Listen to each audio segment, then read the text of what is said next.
Well, here we are, week 5 recap. Welcome to the mark, guys. Had to get a false start in there for my boy T-Buck out of Orlando Guardians. Had to get a little false start in here today. Exciting day here, midway through the XFL 2023 season, recapping XFL Week 5. Going to have Andrew Murray joining us today, and then special guest Pat Rifino. Should be exciting here. We'll get all your comments, everything. We'll do kind of Week 5, and then I do kind of want to do like how do we feel like we're at now mid-season here. There were some highs and there were some lows this weekend. First and foremost, bringing up my Mountain Dew drinking, Shannon Sharp, Andy Murray. How are you doing, sir? I'm still trying to think of like one-liners from Shannon every time you bring me onto the show. To be honest, I haven't really watched Undisputed recently, and I need to get my repertoire back into the fold. So hopefully I can do that soon. How are you? I'm good. I told Andy last night, I said I don't want to be too negative today. So Andy said he was going to talk me off the ledge here a little bit if we had to. Yeah, I'm gonna try my best. I got some rope. Don't worry, I'll tie it around your waist, and I'll make sure you just don't fall off, buddy. It's okay. It's good. And then we have here another near the bearded gentleman here. I don't know, more or less beautiful beard than Evan Wilsmore, but we have Pat Rifino here. Pat, how are you? I'm good because my beard actually goes in my cheek and stays up, above my neckline. So I consider myself having a real beard. I don't know about that. A real beard. Well, this is good. This is good today. Pat was at the Battlehawks game this weekend. I saw hanging out, doing post game and everything. That looked exciting. I was at the Houston Roughnecks first loss ever here against the Seattle Sea Dragons on Thursday. I don't remember. Spoiler alert. That's why, like, when I go to the game, I go as a fan, right? Like, I don't, I'll do the press box for the kickoff, whatever. I was down there with Matt Lyons. We were hanging out. But the next morning I had to wake up and I was like, yeah, we really were really close to losing that game last night. I kind of had to recollect that. So we'll get into all of that. Pat, first off from you, we're coming off. I guess we'll get into the Roughnecks, Brahmas of it all. But how do you feel about week 5 overall? I don't want to use the word regression in quarterback play, but we definitely didn't see the most exciting quarterback play. And I don't know if we've been spoiled for 4 weeks or this is just how football is. And shame on me for not doing enough research before coming on the show. But if we were to go back in an NFL season, how many weeks do we see none of these quarterbacks just blow the head off of the week? You know what I mean? So with a shorter season, we're not going to get that as much statistically. But when I do my quarterback rankings this week, I've had Brandon Silvers the number 1.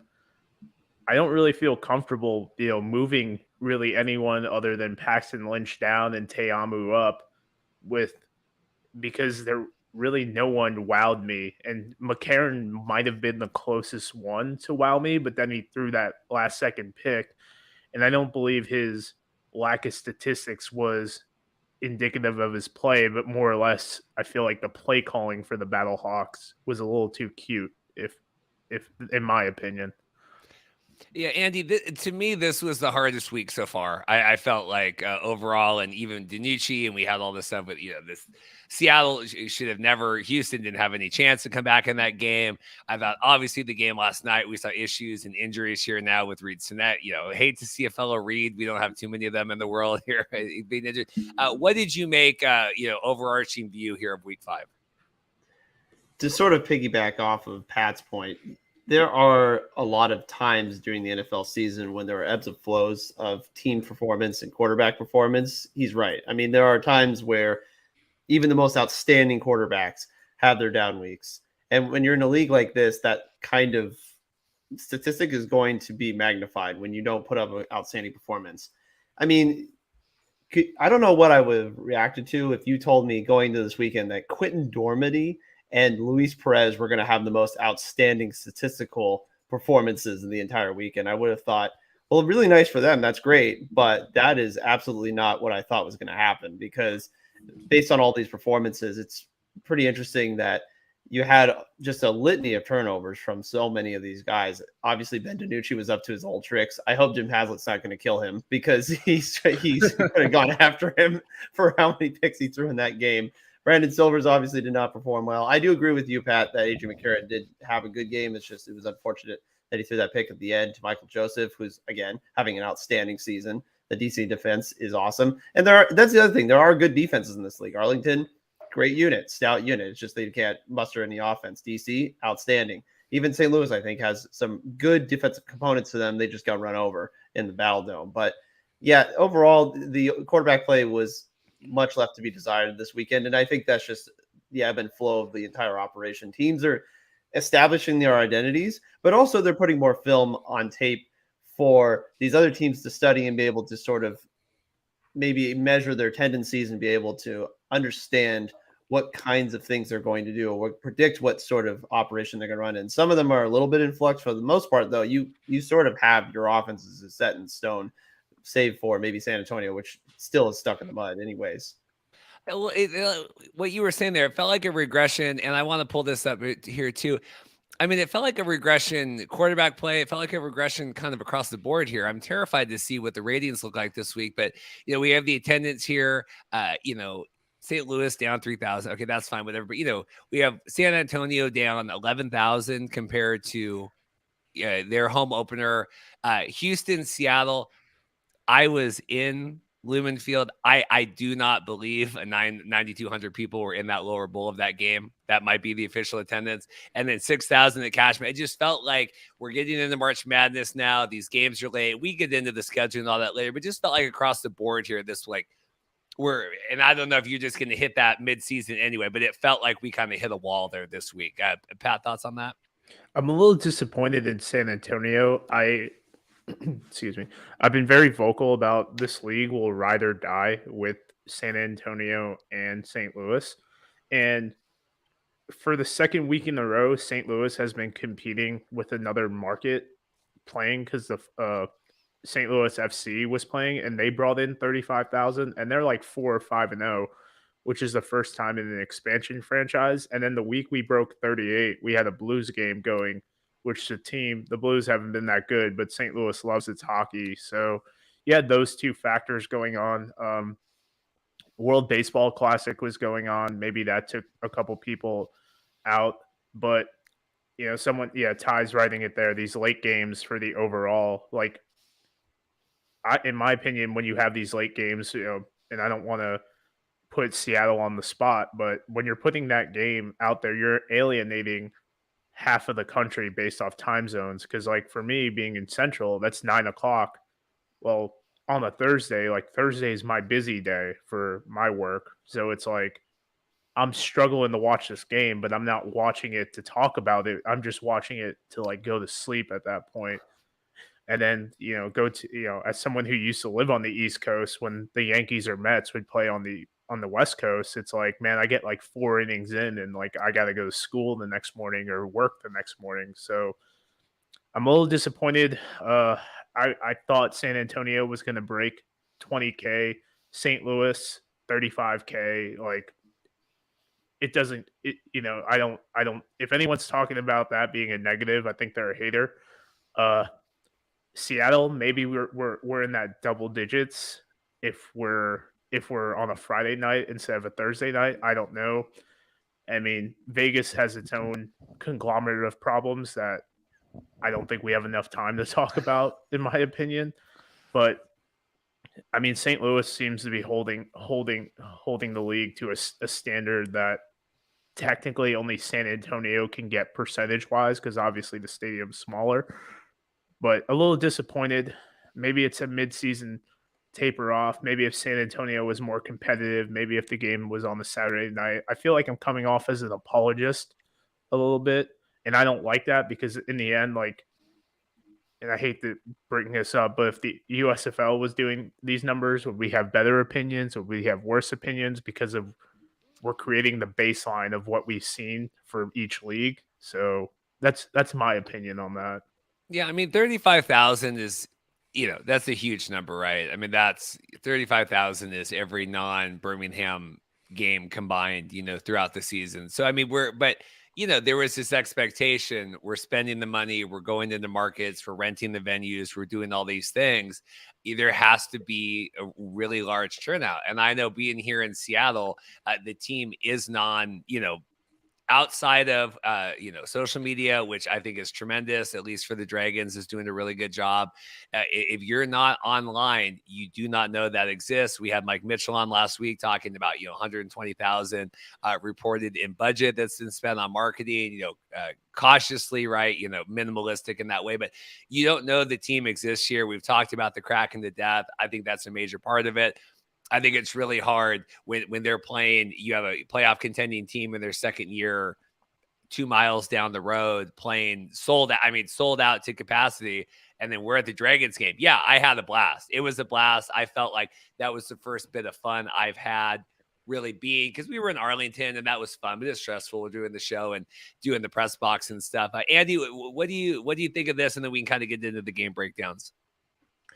Yeah, I agree. There has to be more emphasis on the atmosphere that's at these games if you're going to get these people involved. Like you mentioned about the Kraken game, about these, these teams that are already established in the local area and the local markets. You have to build up that trust, of course. And when you don't have an enviable TV schedule, that's not going to help.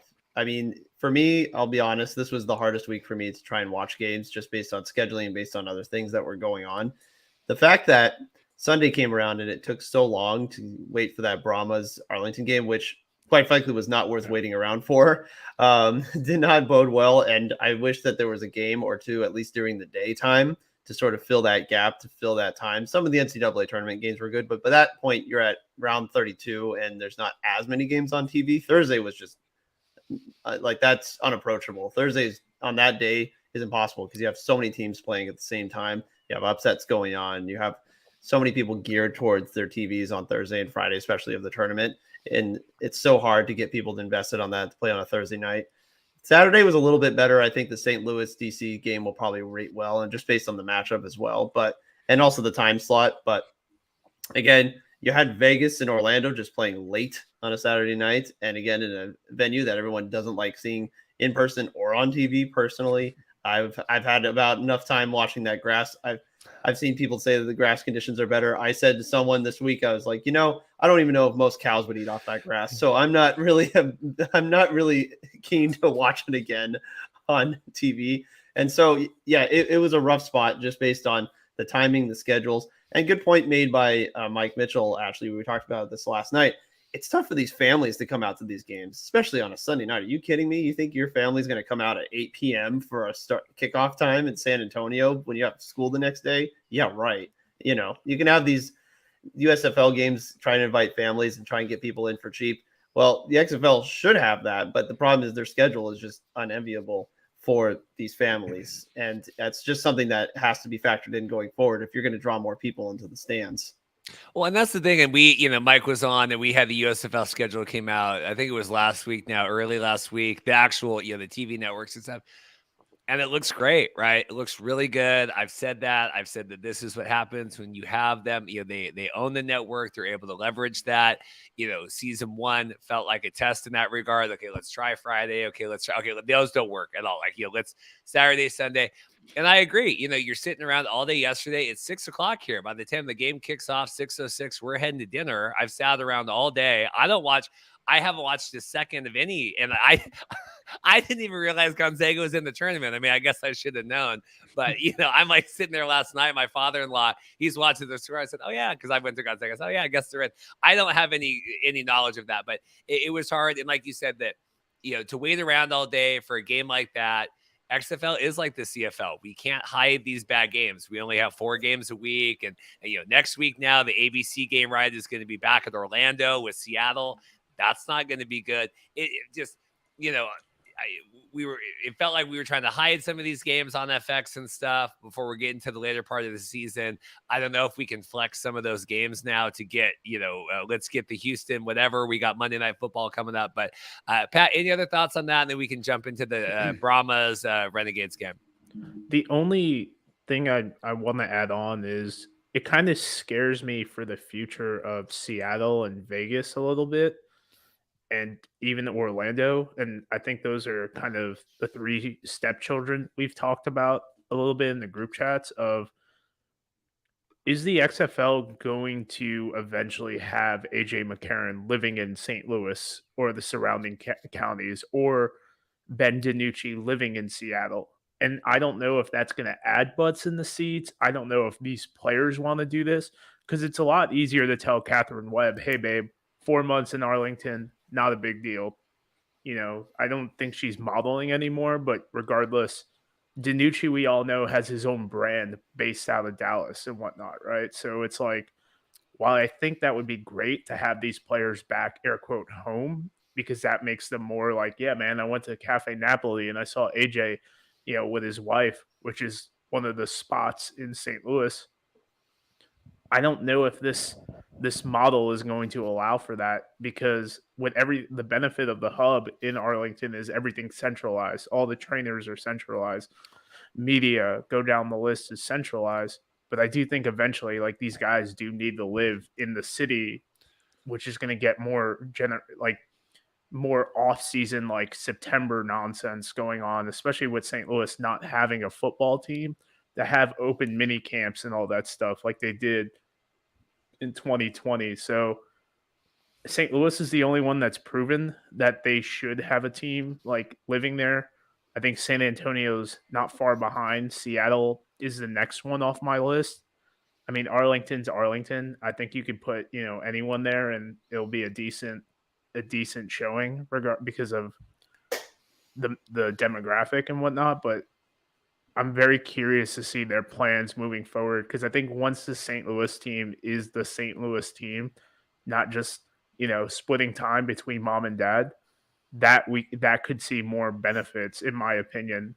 Like we talk about in the USFL all the time, like, why should someone about Philadelphia care about the Stars? Like, the Stars have never not been to a championship, but why should I care? Well, and I don't know if it's a combination of we do the hub model, we fly them in a day earlier, make it easier for travel. We heard Ben DiNucci talking about that this week in the post-game press conference. I thought that was very, he's like, I'm not going to get home till 10 a.m. tomorrow. Like, we've been on a short week. If you fly them in the night before, you can do more media stuff, right? Because right now, they're fun. Which St. Louis did. They went to one of the malls and they did an autograph signing. Granted, they announced it 5 hours before, and I don't have children, but 2 people I work with are in love with this. Like, they know what I'm doing with the team, and they're like, wow, if we knew a day before, we'd go up there, or we, give you, like, if you weren't doing anything, could you bring our kids up there? Because they know I've talked with AJ and whatnot, and I'm starting to get to the point where AJ gives me the head nod on the field. It's like, yeah, that would be great for these kids who don't know who the Rams are. So, I mean, I get it to an extent, but it'd be cool to get that in September when there's not like, okay, I have a game tomorrow. I could spend 5 hours at Dick's Sporting Goods, and it's not going to mess with my life. I agree. And that's the thing, is it's trying to balance coming in. And like, I even so bad, like they're doing, Ben's doing the local press game, post game. I'm like, get these guys on the road, like get them the hell out of here. Like, let's go do all that. So we can, we circle back here at the end if we want. The barn burner that was the Arlington Renegades here, putting up 22 points in the last 2 weeks, because it was 10-9. And then, or that was 2 weeks ago. That was, not a high-scoring affair here. We saw Reed Sinet go down. Marquette King had an awesome punt and then punt return that was incredible. Andy, overall thoughts? This game was not a classic by any means. Yeah, my only comment last night was, at least it's not 10-9. But even then, there's just a lot of things to be desired on offense here. Obviously, Kyle Sloter was meh. I think he was about the same that he had been in the past 2 weeks. At least they started running the ball a little bit more, trying to commit to it. Did they get a lot of explosive plays? No, but they at least got a little bit more. The Renault Hall run, I mean, that was an end around. That wasn't a traditional run, but at least they're trying to get a little more creative in the run game. They have to. They have no choice. They can't just continue to rely on the passing game here. For the Renegades, I mean, it was the same story. Their defense is really good, and their special teams are awesome. Marquette King punting his ball and then downing it himself is insane. I've never seen that from a punter before, but that's something that is going to help this Renegade team going forward. As far as the Brahmas go, it's a real shame that Reed Sinnett got hurt. He was playing fairly well up until his injury. I thought he threw the ball with decent authority. He was utilizing TJ Basher, who was back in the lineup, who was having a really good game in the first half. They still also cannot run the ball with any semblance of authority. I know the yards per average is a little bit better here for Jacques Patrick, for example, but they're still just getting stonewalled in a lot of cases, and they just can't seem to work off any play action. It's been a work in progress for this team. So regardless of who's playing play calling for them, whether it's Jaime Elizondo or now Jimmy Johnson, it doesn't seem to have changed in the narrative very much. I feel bad for Hines Ward because I think the team is prepared every week. I don't think it's the problem with the preparation methods. I just think that the personnel sometimes doesn't really match up to what they can do, especially on offense, which, to be fair, I thought they could throw the ball willy-nilly to these top receivers, these guys who are so big and tall. But the problem is, now I'm starting to realize, and some other people pointed out, they don't have a lot of vertical speed. They just can't seem to stretch the field very much, and they can't get anything going in that way. And as far as running the game, again, the running game, they can't seem to get anything going. They've also had a lot of offensive line injuries, and that is also starting to accumulate in this league too. Offensive line injuries, which was already thin to begin with. We've talked about this a lot leading up to these seasons, these spring league seasons. Finding offensive linemen is hard. And when you have injuries to that position, it's going to be even harder to get any sort of cohesion up front, protecting your quarterback, being able to call out of certain plays, being able to run the ball with anything. And so this is kind of tough for San Antonio right now, and it's really tough sledding. These two teams are going to play each other again next week, which, by the way, I will be at that game. So I'm already preparing myself mentally to not see 30 points passed as the threshold for either team. But this is going to be happening again, I'm sure, because right now it just seems like both teams are stuck in the mud offensively. Yeah, Pat, what do you make of this? I've seen a lot of comments in the chat. We're calling for Dwan pass here. What are we doing? So that's down. Elizondo, the whole OC switch. I don't know. Is he not wanting to put in Reed Sinnett and that? Like, what do you make of the San Antonio woes right now? Man, I was a big Sinnett guy. If you watch his preseason film, he's not scared to go vertical. It seems that. So here's my opinion on a lot of these quarterbacks. You have Slaughter and Cone and Plitt, who are so close to the NFL that they're playing to not make a mistake. And it seems like, and per source, that Kyle is pressing so hard right now because he knows that this is his last shot. And he's very jittery. And I don't think we're at that with Cone because I think Cone is still young enough and there's still more like, a couple injuries in camp in the season. Cohen's going to be getting workouts and whatnot. I think he had 2 more workouts after he was drafted. So that's an opinion on that. But with these quarterbacks, like that's why I think even DiNucci, I don't want to go too far, is just like slinging it, because this is the final shot. Like AJ could put up mid numbers, and because he's AJ McCarron, he's going to get an opportunity. So I'm seeing with Cone and Kyle, like a lot of pressing, a lot of nervousness. Well, Sinnett knows who he is. He's like, hey, man, I've got the contacts in the league because these connections are big. I'm just going to do what I do. And he's got a decent amount of experience. I thought he should have been the starter day one. Maybe Jack Cohn, for whatever reason, is a more sexier name because of the Notre Dame. Maybe, I don't know. Maybe he liked Elizondo a little bit. But to see their lack of running game with 2 proven running backs for the Brahmas is very disappointing. As Andy mentioned, none of these receivers are really burners outside of Vasher. They brought in Tavonian, who's more of that physical, like, lining up, get my 5-yard slant possession receiver. Losing Landon Akers was a big thing early in the season. He was that Cooper Kupp, practice squad type guy that, when NFL teams are playing, they're like, okay, you're going to put on the number 18 jersey today. That's Kupp. So that was a big loss. But these offensive line issues have been evident since week 1. I think they're probably down to their 4th or 5th tackle at this point. I don't even know who's their offensive tackles anymore. So I don't know. But yeah, Daryl Johnson commenting right now, Reed had a boot on. It was on the telecast. So I'm assuming he's done for 3 weeks. You have a playoff game. while I think it would be awesome for Jawan Pass to come in, there's a reason why he was QB3. Like they knew they were going to draft this guy in September, and he didn't get the job. Same thing with the other gentleman they had, Anthony Russo. So I don't know what they're going to be doing, but this is their playoff game. Like yesterday was a playoff game, and today was a playoff game. To shivvy over to the Renegades, first off, I don't want to spend too much time on this, but awesome job by Marquette King to know that they were not going to return this ball. As you know, like punter kicks, he's a safety on the punt returns. He just went up because he was like, it's either going into the end zone or not. So now it's 11 on 11 to go down this punt.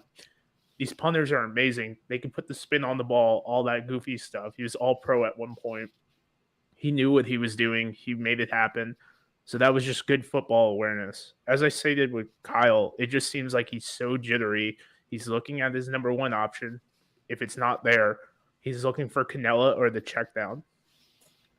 I think he's pressing too hard. I think they need to go with Anderson because Plitt doesn't look like he's ready. Anderson's a little bit older, but he's been in the CFL. He put up great numbers with AJ Smith in the spring league, and he was with the AAF with Scott Spurrier, who's one of their offensive coaches. We talk about that spark. Well, there's your spark. 10 points, 11 points, 12 points. They're due for 13 points this week. So it's kind of getting so goofy at this point and this defense is so good that it's getting. I wonder what their locker room is like personally, because it's not gonna be a long-term solution. Matty Fresh was like, I saw a tweet he put out. He was like, yeah, Arlington's going to be one of those teams who's going to go 7-3. And you're going to be like, how did this happen? Because of how bad they are. While the Northern teams are all going to beat themselves up. And one of the Battlehawks or the Sea Dragons or, maybe even the Defenders, like, aren't going to be in the playoffs, which is just disrespectful to the league because Houston's going to beat Arlington. Well, it gets to the point, yeah. No, and we were talking about that in our group chat. Matty Fresh, who? No, we were talking in the group chat about Mike Mitchell. I think in his article today, their power rankings was saying, I don't think you can do it this year now, but they need to look at doing top four teams going in, and that's why I remember when they. I can't remember if it was Andy. One of us was on, and we didn't know what the divisions were. We didn't know if it was going to be East, West, or North, South. I'm like, we don't need to have divisions. And people are like, Reed, you're a freaking idiot. It's like, this is why, because then you could just have CFL does all that weird and 5 and 4, and you just that doesn't work in the CFL here. Yeah, just do top 4 points. And I think it would have been a little more simple. Andy, any other thoughts? I don't know why we don't see Kevin Anderson. He was great, friend of the show. He, veteran presence you could bring in. Anything else for the Renegades, or we could talk about this stunning Orlando Vipers game. But anything else on the late night game last night? Yeah, Arlington is going to make a lot of people upset with their appearance in the playoffs, which is almost inevitable at this point, just based on the ineptitude of the South Division. But as far as there being a crossover, I would like to see that. Obviously, the CFL, I think, does a great job with that, and I think that it's something that makes sense. It's the only thing that allowed people last season to entertain the idea with Saskatchewan, who at some point people started to speculate, well, if they win enough games, maybe they go over to the East and they win a really bad East Division, and then they get their home Grey Cup appearance because they can't go to the West. Well, they didn't up anyways, but a lot of people were speculating that. And so you have the same thing here where a team like could Seattle or St. Louis sneak over into the South and then play Houston and have a chance to play spoiler. So I don't think that's going to happen yet, but it could happen sometime in the future. I could see next year this, and believe me, it makes it a lot more interesting for the broadcasters to talk about as well. Like even a successful crossover in the CFL hasn't happened in 50 years or whatever, but they still talk about it every year. Like, well, they could come in and win. So, but what if and I think Houston will go 8-2 or 9-1 maybe. But what if Seattle went 6-4, St. Louis went 6-4, Houston and Arlington went 6-4, and then the 10-0 Defenders, for just the argument's sake, or any team like that. How is that I find it pretty disrespectful that that one of those 6-4 teams, especially with the South being significantly like 4 free games of victories, like one of these 6-4 teams like doesn't make it in when they were one of the best teams, and then DC kind of gets a little bit shafted where they have to go play and whatnot after dominating the league so far, just for in that scenario. So I don't know. Yeah, it's interesting here. So let's get to I have this, and I watched the beginning of this game, and then we went and like wine tasted, and then came home, and I was like, oh, good, this high scoring game. Going to get to watch the end of this thriller down at Cashman Field, and then we were all talking in the group chat, but the comedy of events at the end of this game, the double false start. If you were listening at the top of the show, I had to call it to it. You knew Quentin Dormady is not going 99 yards down the field here at Cashman Field. I mean, that would be the stuff XFL has made legends of. But to have the sack and then the 2 false starts and then the clock just runs out, like, just get off the field. Just get off the field. Andy, we'll go to you first, and then we'll get to Pat. Thoughts on this game? I mean, the Guardians are who we thought they were, and they continue showing that every single week. And that double false start at the end of the game is an embarrassment. It's a complete embarrassment, and I can't believe that all the talk with penalties from Terrell Buckley, the coaching staff, about penalties. Like that was a clinic at the end of the game. That is an absolute clinic. I have to give my shout out to Quentin Dormady here. This guy had an amazing game considering all the controversy he had to fight his way through to get reinstated onto the team, to have the blame on him from – the false story about him releasing the playbook, which wasn't proven not to be true, and internal investigation. Good for him to play this way, to come out like this, because this is quite frankly this might be the best performance that the Orlando Guardians will get the entire season, because he was outstanding this entire game. And look, this is the thing about the Guardians. They have a lot of talent, especially at receiver. They just can't get out of their own way. It's like their offense shows up and then their defense disappears into a vortex. The Vipers obviously still have great playmakers themselves. Jeff Badet is fantastic. He'll be in the NFL as long as he doesn't get hurt again. He's been awesome this year. It's so nice to see him finally playing well. But you're also starting to see that Vegas offensive skill set at receiver kind of pan its way out. And that's something that a lot of people, including me, have been a little bit surprised about. You're seeing guys like Martavis Bryant and Geronimo Allison just kind of disappear. And meanwhile, you have Sinque Sweeting being the second receiver behind Jeff Badet. You're starting to see, obviously, you have Matthew Sexton. You have some of these other guys stepping up and playing better than the supposed NFL veterans who know everything and supposed to be the established presence here, and they're not really doing much in the offense. Luis Perez, I told you, again, I hate to keep harping on this, but I told you, he's a zombie. The guy will not go away. Luis Perez is the spring eternal king. He's never going to die. He's always here. But it is interesting. I mean, every time he plays great, the next game he doesn't play so great. So sometimes I wonder if it's like a starting pitcher where you kind of have to like put him in the bullpen for a while and then kind of pull him back in and have him, throw 6 shutout innings or something like that. Do we see Brett Hundley again, which is also befuddling a lot of people? Where's Brett Hundley? Why is he not playing? Is he injured? What's going on? Is he just standing? He's just kind of standing idly on the sideline. It's a weird situation, but that's the case with Luis Perez. Every time he's on a team, he always has some sort of musical chairs at quarterback with somebody else. Every time he's playing, he's sometimes in starting the season. Sometimes he's not playing because he's not performing well. Then he gets back in. It's always back and forth with him. So look, Vegas, they can take whatever wins they can. I personally think they don't have much of a shot to get in the playoffs because the North Division is so stacked and it's so dangerous. I feel bad for them. I feel bad for the field that they play on. We've already talked about that 100 million times, but I just feel bad for Vegas because I think they're a better team than the record shows, but I think at this point it's too late. I think they're not going to be able to make much ground, and we'll see. We have 2 more Vegas games, 2 more Cashman Field games. Are those the last ones we see? Who knows? Yeah, we'll round that out at the end. I do think this will be a one and done at Cashman Field. Pat, thoughts on Luis? I heard Quentin Flowers looked like someone that probably was on the forklift a week ago and got a call to come play in the XFL, which is no disrespect to, this is just life, and you get called to come off the street and go play. Thoughts on Vegas, Orlando, anything from this? And I got my tweet up here showing, Luis Perez is just balled out. Is the spring league Forrest Gump, as I call him. I mean, if you've been in the group chats, you obviously know I'm a big Luis Perez guy. For the listeners, I'm sure I've said this or if they follow me, I've said this, but he's thrown for over 4,000 yards through the spring league, AAF, XFL, USFL, and he just passed 32 touchdowns this week. So, I mean, I don't know. I have to look at how many air quote games he's played because it gets wonky because he's essentially a relief pitcher or, like Andy said, a starting pitcher that can only go 5 innings and whatnot. But I mean, it's regardless. Anytime Luis Perez does anything productive, I think it just validates the league in such a way, any league he's in such a way that it's like guys like this need to be playing football. And whether they're going to be on an NFL practice squad or whatnot, it's keeping these dudes fresh for if, Brock Purdy tears his UCL in week 16 and Josh Johnson gets hurt in week 17, that you do have people who have played football games or in game shape.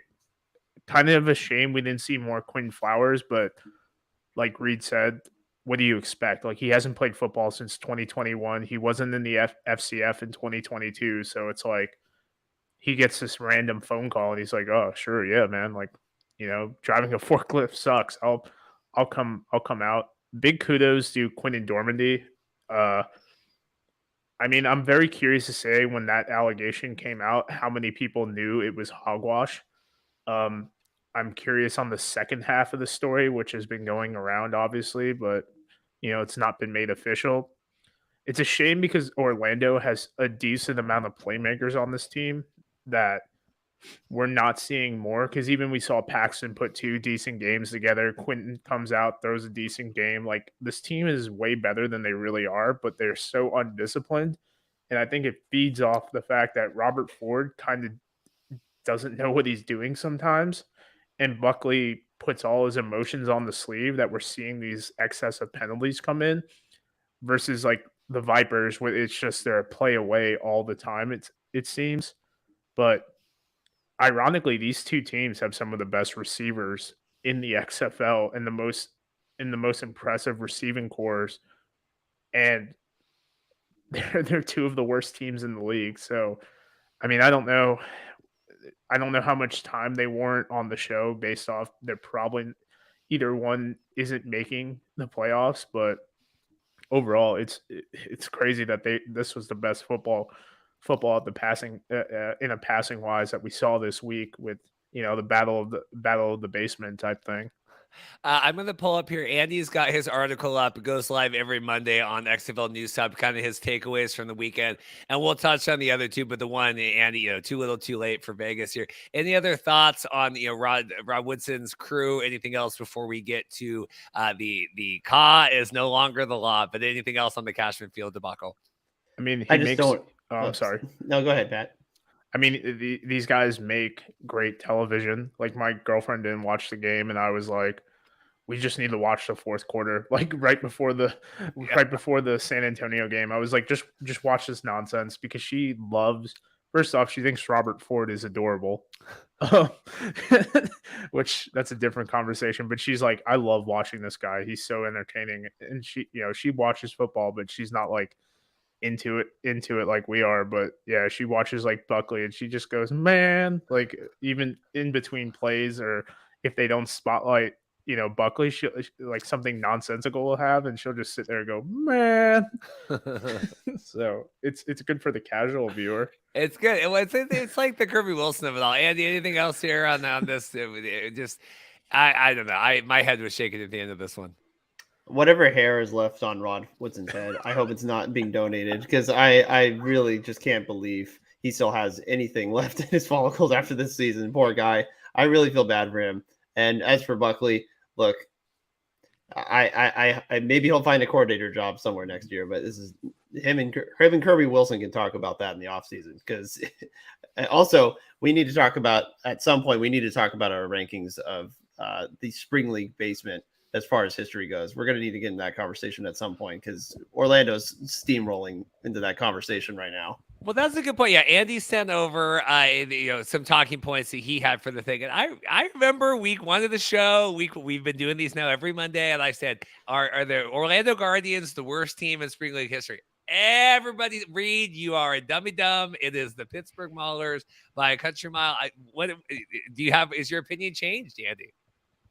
It's close. Okay. It's real close. I mean, if it's the Maulers, the Orlando Guardians have a club in their hands and they're about to whack them over the heads because it's getting real close. There you go. No, I remember that, and everyone said, "Oh, Reed, you're crazy, and this is absolutely not." Let's get here, and then we'll probably breeze through the Seattle game here at the end. But I want to make sure we give due credit here. Pat was in attendance for this. The unseating of how do I get back over this? The unseating of the St. Louis Battlehawks. I tweeted out per XFL rules: if the St. Louis Battlehawks lose at home this season, St. Louis forfeits their NFL team again. So, Pat, what did you make? You were in the press box there. I saw you taking photos. You were on the field, getting head nods from AJ McCarron and everything else. So, what was the experience like? I mean, overall, the whole atmosphere of St. Louis is amazing. The fans are showing out, like we've talked about, despite other things to do.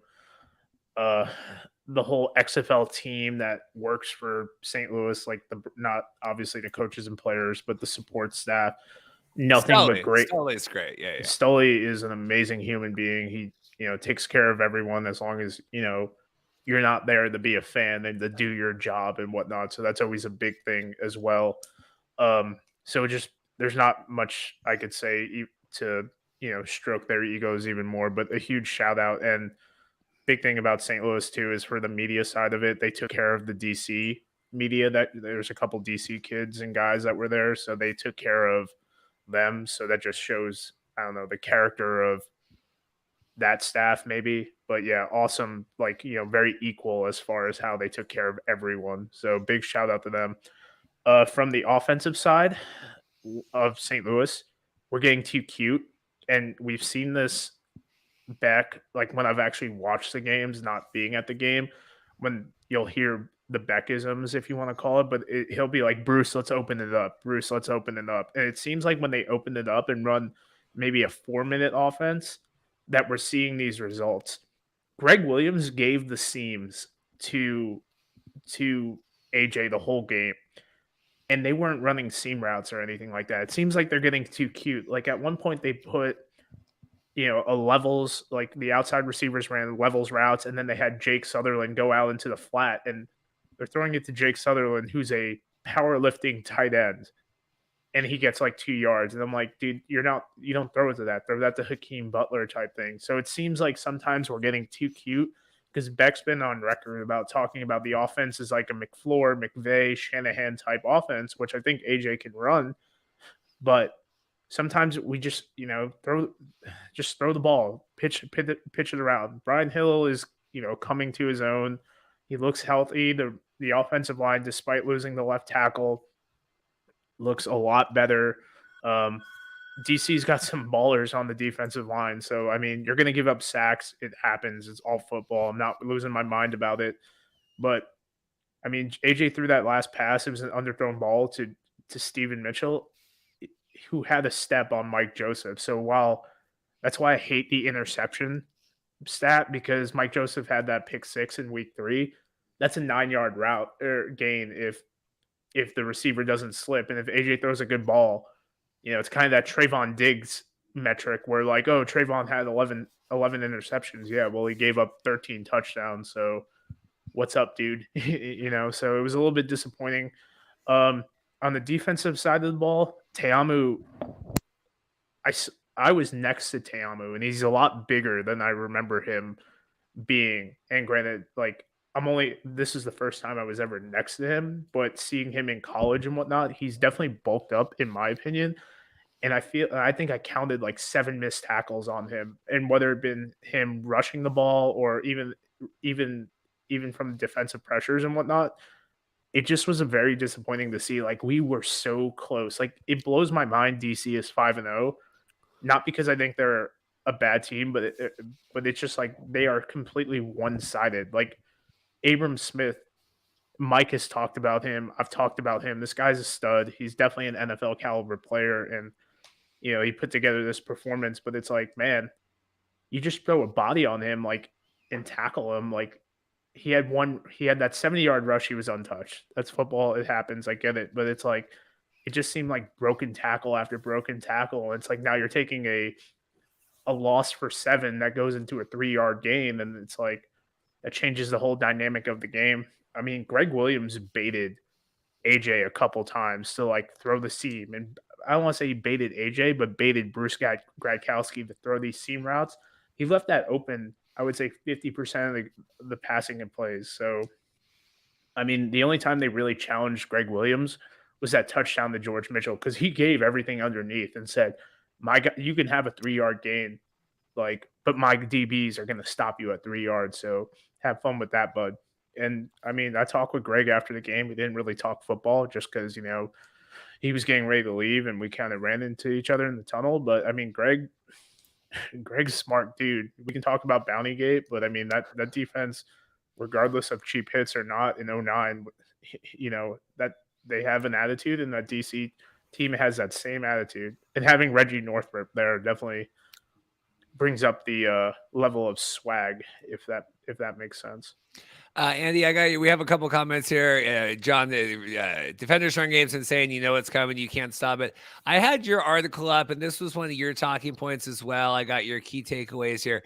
DC, best team in the league by a country mile. Is that where you're putting them?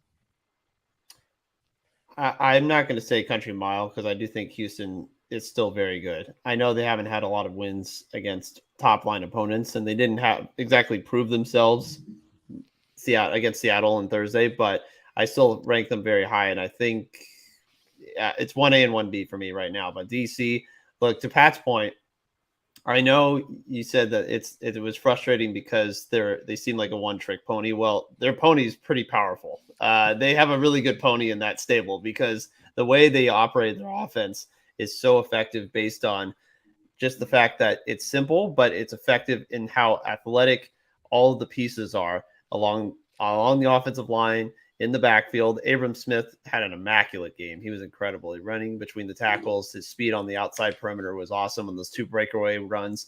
Jordan Tomo, yeah, he looks bigger in person than he is on TV. I can tell just based on his build, even though he doesn't throw the ball with a lot of semblance of authority or doesn't really push the ball downfield very much.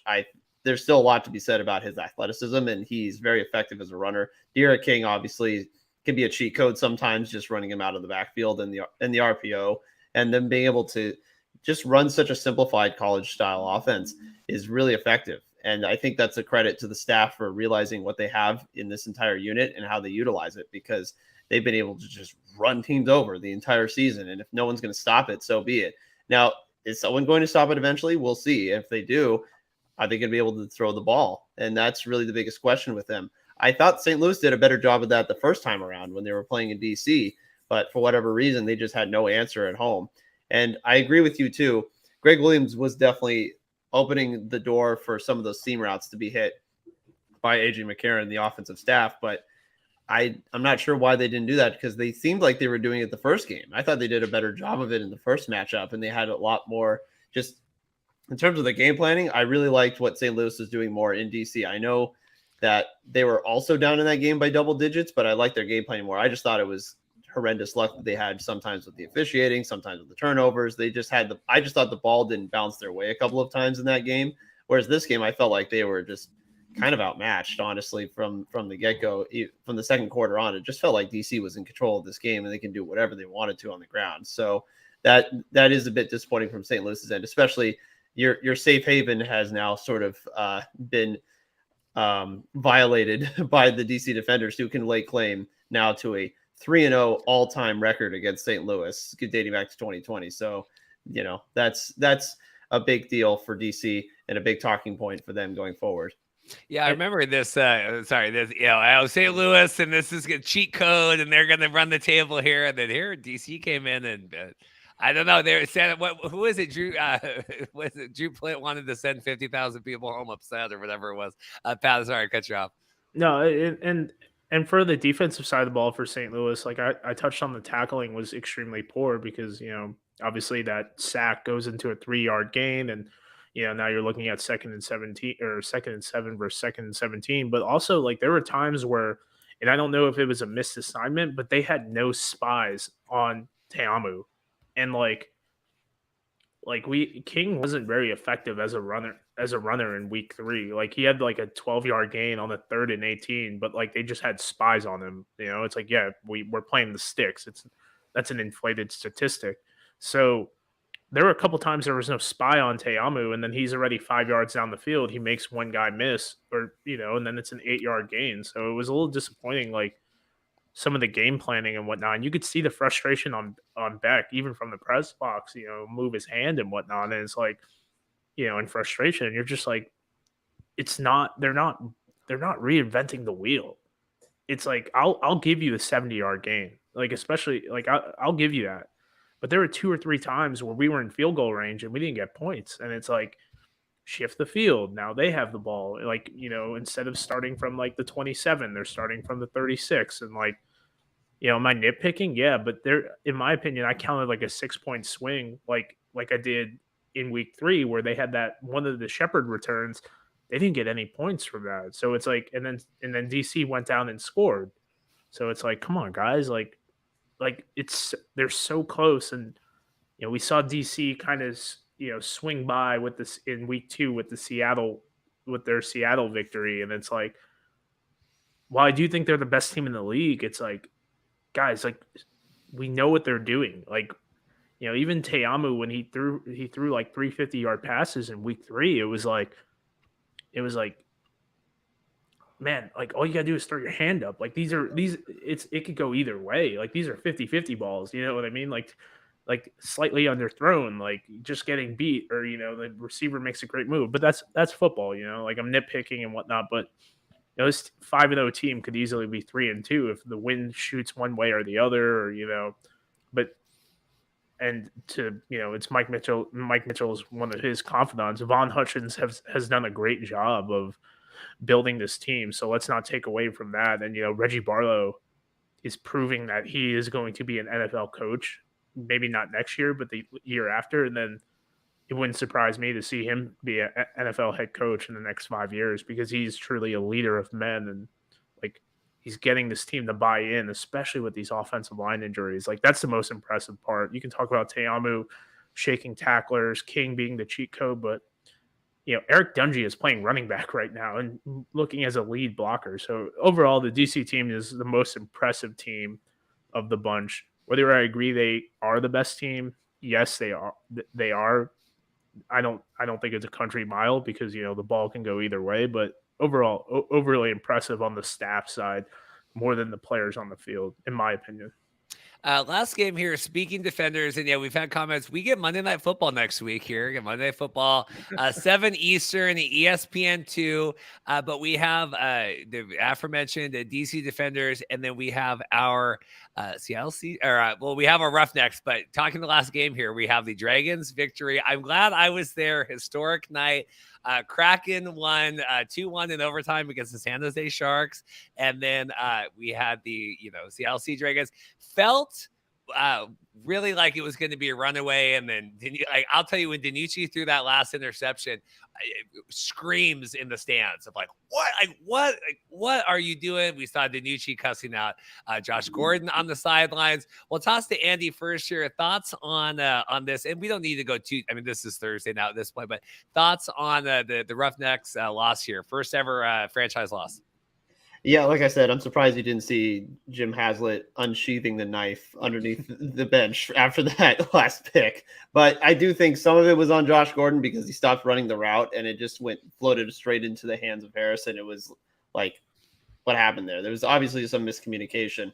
Look, Seattle, I mean, this is the biggest thing for them. Again, they just, as long as they don't get in their own way, they have a really good team overall. Their defensive line is outstanding. I really, really like what they did on Thursday night against the Roughnecks. They forced their hands. They could not run the ball, and they said, Brandon Silvers, you beat us. Good luck. And it didn't happen. And I know they have been able to do that all season, but they were just able to get so much pressure on him the entire game and just stonewall every single drive that Houston even had in the first 3. For them to be shut out in the first 3 quarters, I mean, that's an outstanding effort by a defense, for you to just completely shut down that entire operation. And just no way to be beat downfield. They took away everything, the seams. They took away The sideline routes, they took away so much for this Houston team. They just really could not hit anything downfield, and that was a big deal for them. Obviously, you had a couple injuries in there, here and there as well. I know Jontre Kirkland got hurt as well. We'll see what happens to him. I hope he's okay because he's been outstanding.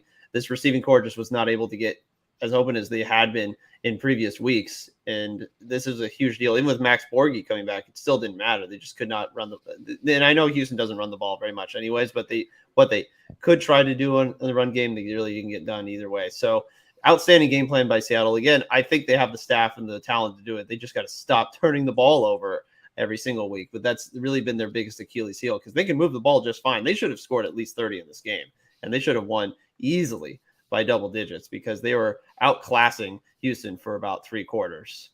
We always have a joke. So like when we go to the Kraken games, we like if so-and-so, if so-and-so gets a hat trick, like I'm storming the ice, like I'm going to go to prison tonight. Right. Like if this happens, we're so excited. And I said, when we had them shut out, if we shut out the Roughnecks here at home, like I might go to jail tonight. I might just run because we're front row there. Like I might just hop over and I might just go running out. It was that exciting.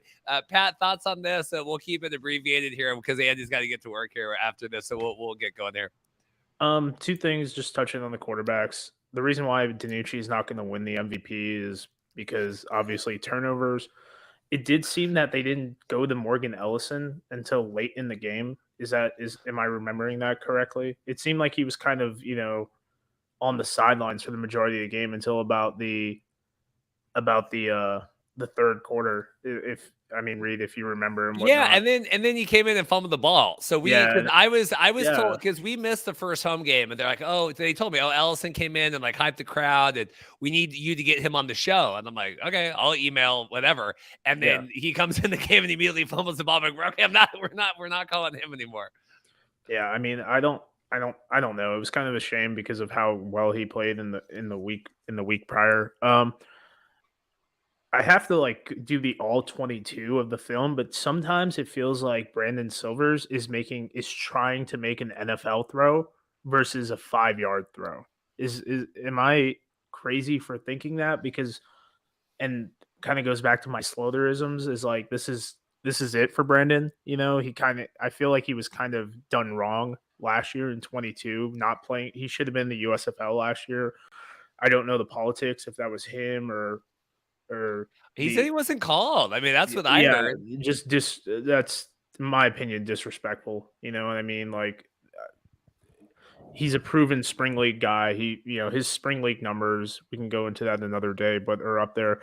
So I feel like he also presses at times a little bit too much where he's not taking, because I saw a couple times where like it was Holly or Putnam was in the flat and then he went, no risk it for the biscuit type mentality, which awesome, makes for great film. But, I'd like to see that but not to take away what Seattle was doing from the majority of the game I watched. Obviously that defense, I think Ron Zook's underrated. Jim Haslett's put together some great NFL teams as well. And a alt football UFL, like 6-0 record. So the guy's not a slouch whatsoever. With how anemic the offense was for the first 3 quarters, what I probably would have done is put Cole McDonald in there and have some cute little dump offs to Garrett Owens just to kind of shake things up. If I saw Cole McDonald throw 4 passes for 30 something yards just to keep, even if you're not scoring, you're moving the ball a little bit, I think that would have been a nice little touch because it just something had to have given at that point. Maybe I'm going too deep into it. Maybe that was a part of the plan. Granted, it was a late game, so I'm not watching it as a analyst. I'm watching it more as just like a casual viewer. So shame on me, obviously, but that's the reality I saw based off the box score and what I've watched as well. So Kirkland getting hurt is terrible, but I mean, if it wasn't Kirkland one week, it's Cedric Bird the next, Deontay Burnett the next. Like they have weapons. Like if Nick Hawley's your 5th receiver, you're doing pretty okay in the XFL realistically. Before we get out of here, we'll kind of preview this coming up, and then let Pat and Andy say their final words and get out of here. Make sure like and subscribe. Giving away the championship tickets before if we hit we're kind of on the roll, and then now it's stagnating, kind of like the XFL season a little bit here. But exciting nonetheless. Don't forget a big episode I have with Mike Mitchell and everybody for Friday. It's pretty evergreen. So like we did a week 5 preview with Zach Garten, but it's more just kind of breaking down the offensive schemes. I know Pat really enjoyed that, commented in the group chat that he wants to add Zach into our private group chat, but Mike's in there and all that. I have a good show coming up this week as well, getting everyone squared away, but should be good for this Friday. So like I said, like and subscribe, and then check out Mike Mitchell's interview and all that from Friday. The big games this week, we have our return to ABC, Sea Dragons at Orlando. I hope the Orlando crowd tunes in for that. Then we have the Battlehawks at Vipers. That could be a little bit of a wash here. It's like feeling like the CFL. Now we got Brahmas at Renegades, but then the big Monday night, we'll figure out. I guess Andy and I guess we'll do the Monday show ahead of time, and then we can kind of preview that the Houston at DC. Pat, any thoughts from you? We'll go to Andy and get out of here. Thoughts on the week? Thoughts on the season? Thoughts on anything? I mean, right now, week 6 is another important slate of games. We saw 32 points, obviously, from the Guardians. I mean, this could be a air quote trap game for Seattle. I know we all think Orlando is going 0-10, but I mean, this is, I don't think that's happening.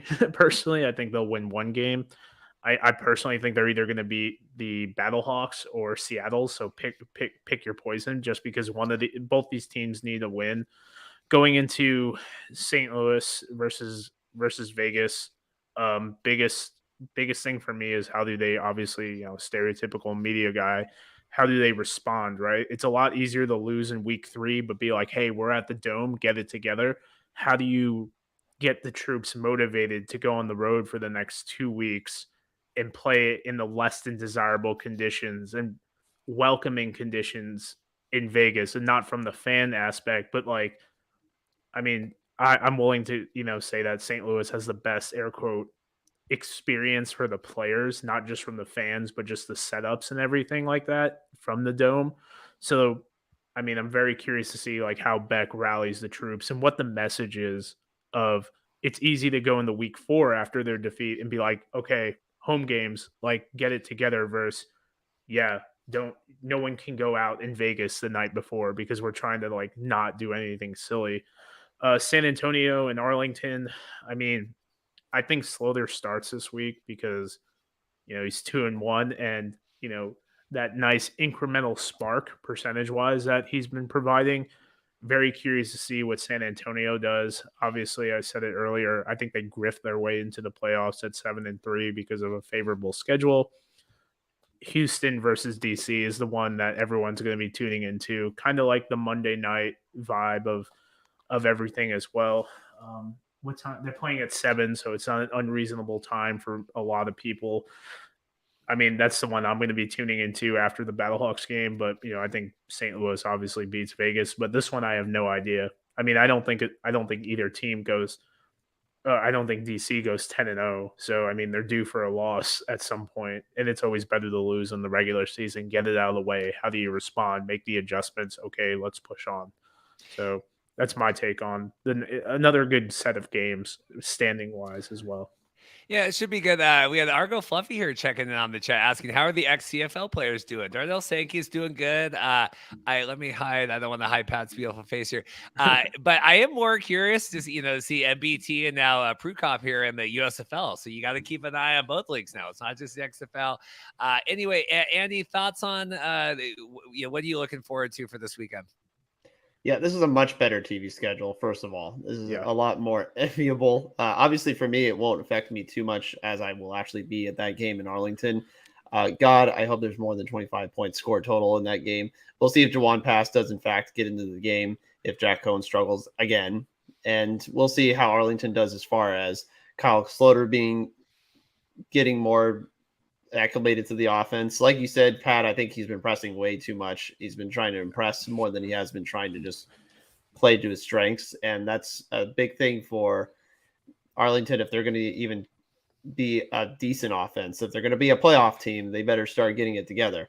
This is the point in the season. Look, there's always mid-season fatigue. Even in the NFL, there's mid-season fatigue, and this is going to be the same case here. You're starting to see these teams where fans are going to look at it objectively and go, well, these are the teams you should beat, or these are the teams that should lose. Well, these are still professionals, and honestly, the talent disparity is not that much between some of these teams. Like, is Orlando's talent that much worse than Seattle's? I'd argue no, but it's just the fact that their operation is just a lot more misplaced and a lot more maligned. That's why they're probably favored easily. The Seattle Dragons, the Sea Dragons, are favored to win in that game. We'll see if the Orlando crowd shows up. As Pat also mentioned, look, it's hard for St. Louis to go from the Taj Mahal to Tool Shed, and that's going to be really tough going into Vegas here. I think motivationally they should have everything they need. It's going to be a tough game for them, no doubt. I do think Vegas has a lot of good offensive weaponry and has a lot going for them as far as their roster goes, but I do think St. Louis is going to be able to win this game pretty handily. And as far as the Monday night game goes, Houston, I mean, aside from injuries to John Trey Kirkland and a couple other pieces, they should be able to show out in that game offensively and be able to adjust from what happened in Seattle.